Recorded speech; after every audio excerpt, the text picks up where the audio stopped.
Pre मुझा प्यार सदा रख जी याद।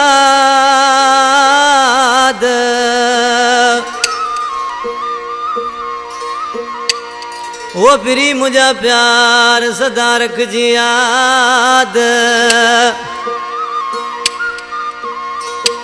ओ जी तू आबाद दादलो चांडियो चवे। दादलो चांडियो मुझे नंढो भाई उनकी खास फरमाशा। रैस सुबदार चांडी फरमाश। निसार अमन चांडी खास फरमाशा। रैस जानमन चांडियो असांजो वॾेरो उनकी फरमाश। मुस्ताक चांडियो ऐं रमज़ान चांडियो उनकी खास फरमाशा। ऐं उस्ताद फतेहमन चांडी फरमाशा। ओ मुझा प्यार प्यारा विसारी मता तू। मुझा प्यार प्यारा विसारी मता तू। तुझे दर्द मुझे भिखारी मता तू। ओ मुझा प्यार प्यारा विसारी मता तू। मुझा प्यार प्यारा विसारी मता तू। तुझे दर्द मुझे भिखारी मता तू। ओ मुझा प्यार प्यारा विसारी मता तू।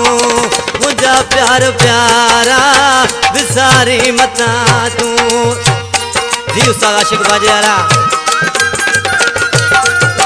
जी नगर बेंजारा।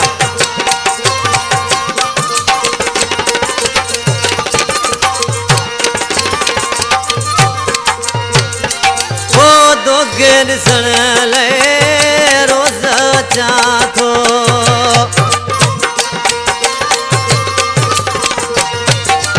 ओ दो गेल सण ले रोज चाथो।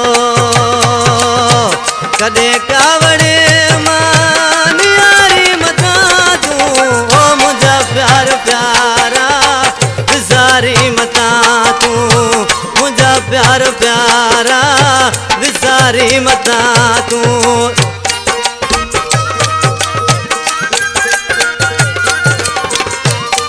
जी उस्ताद निजाकत बेसरियारा।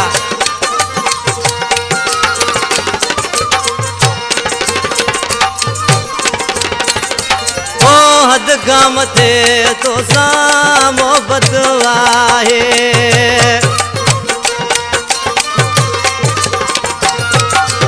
ओ हद गाम थे तो सा मोहब्बत आहे।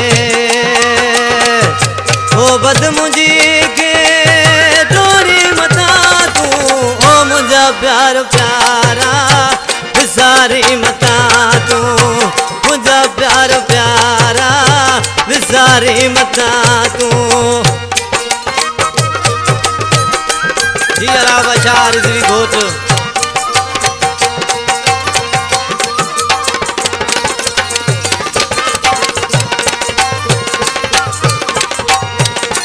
ओ मोहिब दीवानो हिक दो जो आहे।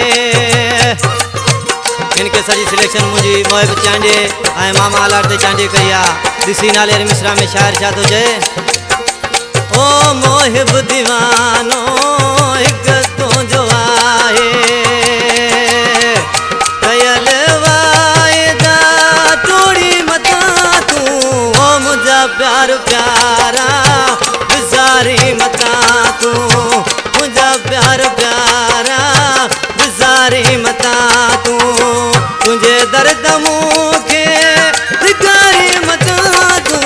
ओ मुझा प्यार प्यारा विसारी मता तू। मुझा प्यार प्यारा विसारी मता तू। भारत तुझे जानी।